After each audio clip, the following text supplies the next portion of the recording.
কখনো বিজ্ঞাপনে অভিনয় করছেন, কখনো ছবি তুলছেন মেসির সাথে, কখনো বা আবার সুইমিং পুলে গোসল করতে করতে ভিডিও বানাচ্ছেন, মন চাইলে মোটর বাইক করে ঘুরে বেড়াচ্ছেন পথে প্রান্তরে। না, কোন সুপারস্টার কিংবা সোশ্যাল মিডিয়া ইনফ্লুয়েন্সারের কথা বলছি না, বলছিলাম পবিত্র কাবা শরীফের সাবেক ইমাম শাইখ আদেল আল কালবানির কথা, যাকে নিয়ে মুসলিম বিশ্বে তর্ক বিতর্কের কমতি নেই। কাবা শরীফের সাবেক এই ইমামের বিতর্কিত লাইফস্টাইল ও শরীয়ত বিরোধী সব ফতোয়া তাকে মুসলমানদের চোখের মনি হতে চক্ষুশূলে পরিণত করেছে। তবে কে এই শাইখ আদিল আল কালবানি? কিভাবে তিনি পবিত্র কাবার ইমামতি করার সুযোগ পেয়েছিলেন আর কিভাবে বা তিনি পথভ্রষ্ট হলেন, চলুন জেনে নেওয়া যাক। 1959 সালের 3রা এপ্রিল সৌদি আরবের রাজধানী রিয়াদে জন্মগ্রহণ করা আদিল আল কালবানি মূলত সংযুক্ত আরব আমিরাতের রস আল খাইমা হতে আগত এক দরিদ্র অভিবাসী দম্পতির সন্তান। তার পুরো নাম হল শাইখ আদিল বিন সেলিম বিন সাইদ আল কালবানি আবু আবদুল্লাহ। আদিল আল কালবানির পিতা রিয়াদে একজন সরকারি কেরানি হিসেবে কাজ করতেন। পারিবারিক দুরবস্থার কারণে হাই স্কুলের পাঠ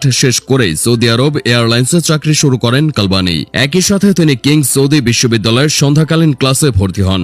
আদিল আল কালবানির পরবর্তী ইসলামিক পড়াশোনার প্রথম শুরু হয়েছিল শাইখ হাসান ইবনে গানিম আল গানিম। তার সহপাঠী ছিলেন শাইখ আহমদ মুস্তফা ও শাইখ আবদুল্লাহ ইবনে জিবরিন। নিজের ওস্তাদ ইবনে গানিম হতে সহিহ আল বুখারী, জামে আত তিরমিজি ও তাফসীরের ওপর তালিম গ্রহণের পর সৌদিতে ইমাম হিসেবে দায়িত্ব পালনের জন্য সরকারি পরীক্ষায় উত্তীর্ণ হন আদিল আল কালবানি। ইমাম হিসেবে রিয়াদ বিমানবন্দরের মসজিদে কিছুদিন কাজ করার পর দেশটির বিখ্যাত কিং খালিদ মসজিদে ইমামতি শুরু করেন তিনি। সেখানে তার হৃদয় জোড়ানো তিলাওয়াত অসংখ্য মুসল্লির মন জয় করে নেয়। সেই সাথে বহু দাওয়াহ কার্যক্রমে তাকে অংশ নিতে দেখা গিয়েছে, যার ফলে গোটা সৌদি আরব জুড়ে শাইখ আদিল আল কালবানির নাম লোকমুখে ছড়িয়ে পড়ে। সেই সুবাদে 2008 সালে এক রাজকীয় অধ্যাদেশের মাধ্যমে তাকে পবিত্র কাবার মসজিদুল হারামে তারাবির সালাতের ইমামতির দায়িত্ব দেওয়া হয়। শোনা যায় শৈশবে শাইখ আদিল আল কালবানি নাকি ভীষণ দুষ্ট ছিলেন। তবে তার দুষ্টুমিতে বিরক্ত হয়ে তার মা তাকে কখনো বদদোয়া দিতেন না, বরং তার জন্য বেশি বেশি দোয়া করতেন। আল্লাহর দরবারে তিনি আবেদন জানাতেন যে তিনি যেন তার ছেলেকে সঠিক পথ দেখান,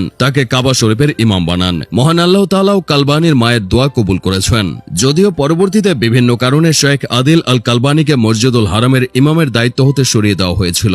সেই সাথে বিভিন্ন বিতর্কিত মন্তব্যের কারণে ক্রমেই খ্যাতির চূড়া হতে ঘৃণার পাত্রে পরিণত হন তিনি। 2010 সালে শাইখ আদিল আল কালবানি এক ফতোয়াতে বলেছিলেন যে ইসলামে নাচ, গান ও বাদ্যযন্ত্র নিয়ে কোনো বাধ্যবাধকতা নেই। এমনকি তিনি সশরীরে বিভিন্ন নাচের আসরে যেতে শুরু করেন। সেই সাথে জুয়ার ক্লাব উদ্বোধন করা এবং ক্যাসিনোতে গিয়ে জুয়া খেলারও অভিযোগ রয়েছে তার বিরুদ্ধে। তবে মক্কার এই সাবেক খণ্ডকালীন ইমাম সবচেয়ে বেশি আলোচনায় এসেছিলেন 2021 সালে কমব্যাট ফিল্ড নামের একটি অনলাইন গেমের বিজ্ঞাপনে অভিনয় করে। বিজ্ঞাপনটিতে তাকে সামরিক পোশাক পরে যুদ্ধের নেতৃত্ব দিতে দেখা গিয়েছিল।